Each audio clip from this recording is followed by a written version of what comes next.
Alright, welcome back to the classroom. My name is Mr. Wong. We're still going through Kirchhoff's law for series circuits. So just to give a quick recap on what we talked about, we said that according to Kirchhoff's law, in any junction in an electric circuit, the total sum of all the currents flowing into that junction must be equal to the total sum of current flowing out of that junction. So what that essentially means is the amount of electric charge going through a electric circuit, that must be equal to the amount that goes out, which means none at all. Okay, so if I have a circuit and then I have a bulb, then I have electric charge going through, that needs to stay the same throughout the whole thing. Same idea applies through when it comes to voltage, so the total potential difference change should be equal to 0. So I shouldn't see any disappearance of energy, so no energy disappears.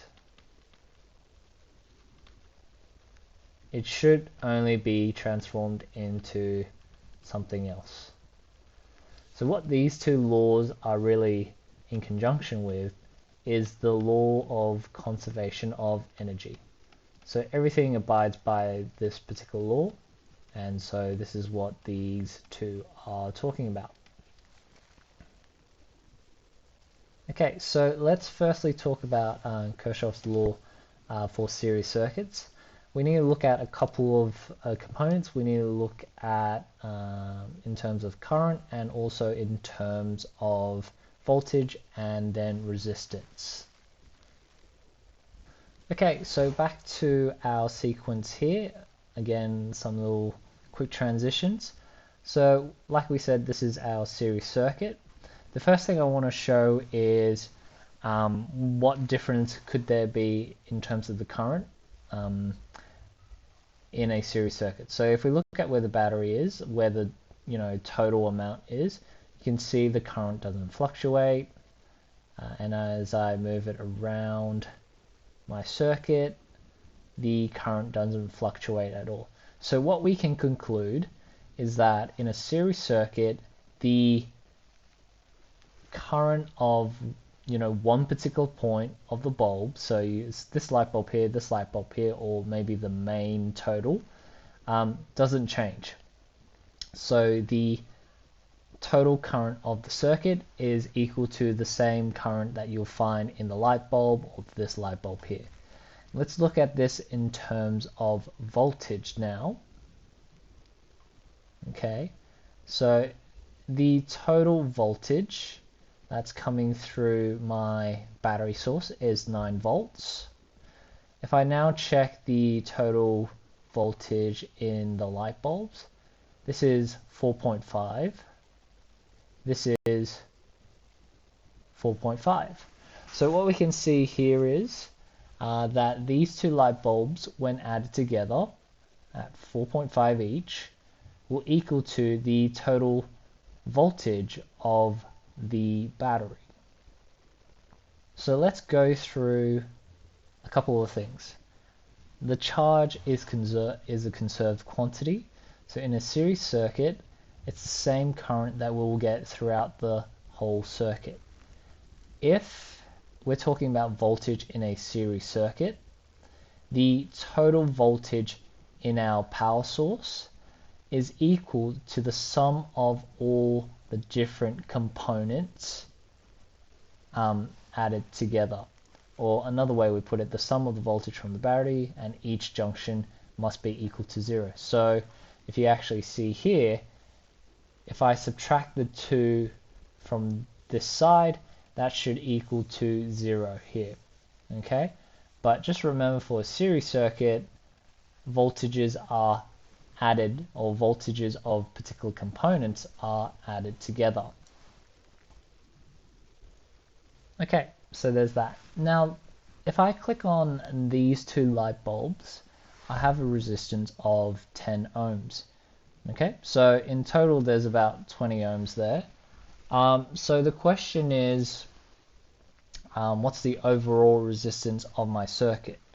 When it comes to a series circuit, the total resistance is equal to the resistance of each individual load that is in your circuit. So if I have a resistance of 10 ohms in this light bulb here, and a resistance of 10 ohms in this light bulb here, then I have a total resistance of 20. So this is the rule we can establish.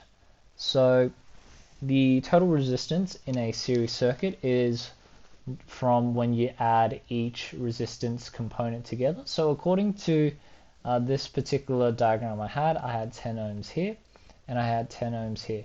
So the total resistance based on that should equal to 20 ohms overall. Okay, I can actually prove this using Ohm's law. So if I know that the voltage is for my battery is 9 volts, so 9 volts, current total, and then resistance is 20. If I divide that, 20 or 9 divided by 20, the current total is actually equal to 0.45 amps. Exactly the same thing as you saw in the simulation there. So that demonstrates how you can actually work out the net voltage of your circuit just by working out the total resistance in the circuit. Okay, let's look at this question here. So it says identify the potential at each point of the circuit and use this to calculate the potential difference between y and x, z and x, and then also z and w. Okay, the first thing to note is the total resistance is equal to 4. Okay, we have a net voltage of 20 volts. So if I want to find the net current, it's the net voltage divided by the resistance. Do not know why I'm writing up in diagonals here. I do apologize. So if I rearrange that there, actually I just need to make sure I have the right equation. So we want that. Yep, that's all good. So we have 20 divided by 4. So we have a current of 5 amps.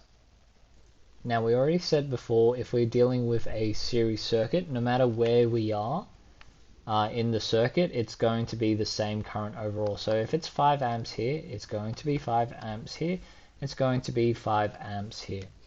Nothing will really change. The last one we need to work out is the total or the potential difference across these different points here. Okay. So for our specific 2 points here, so here and here, the voltage is equal to current times resistance, Ohm's law.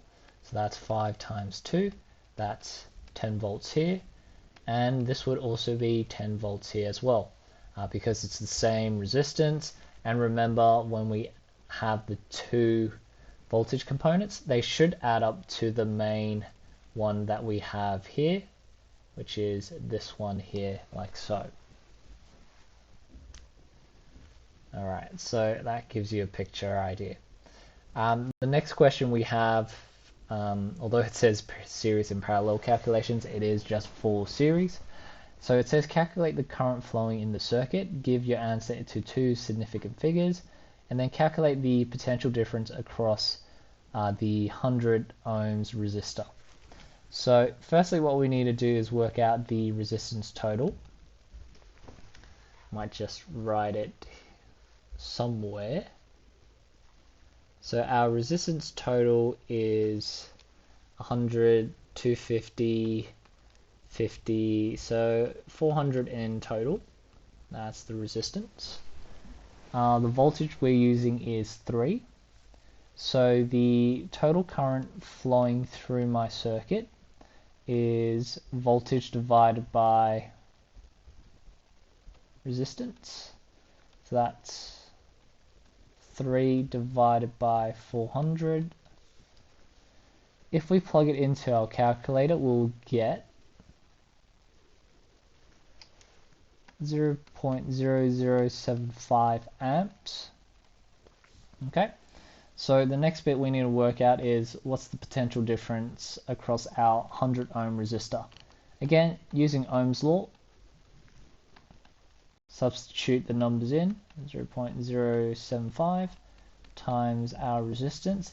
The total voltage used would be 0.75 volts.